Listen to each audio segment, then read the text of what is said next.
Ако трябва да определим топ новината от изминалата седмица, това със сигурност ще бъде провеждането на един от най-престижните конкурси – Мис Мерилин. Както е тръгнало, над преварата за короната на Мис Мерилин се издига до нивото на Мис България. Топ моделите Никол Станкулова и Виктория Джумпарова бяха едни от първите, които се осведомиха за новите попълнения на фешън подиума. Гери Дончева блесна в компанията на румънеца. Супер Бианка също бе на розова вълна. Дизайнерката Петя Велкова, чиято обещана сватба така и не се състоя лятото, бе придружена от силната си половинка.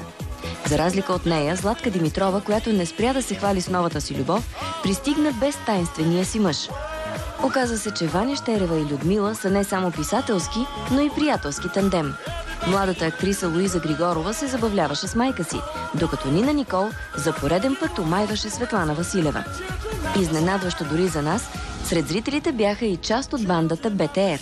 С тежката задача на жури се заеха професор Любомир Стойков, Деси Бакърджиева, Яна Грудева, Графа и Сашо Кадиев.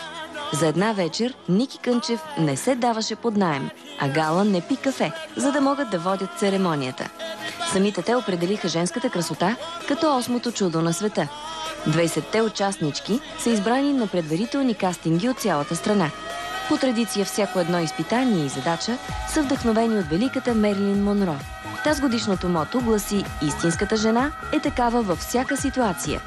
Мис Мерилин 2011 е посветен на набирането на средства за Националната академия за театрално и филмово изкуство. След 3 бляскави дефилета, първо място и голямата награда – нова кола, отидоха директно при Краси Гешева. Смятам, че това просто беше моят конкурс, защото е красота, защото е конкурс не само за красота, но и за таланта. Аз се занимавам с актьорско майсторство и просто знаех, че по някакъв начин имам шанс, по-голям шанс, отколкото другите, точно в този конкурс. На амбициозната миска със сигурност и предстоят още много завоювани върхове.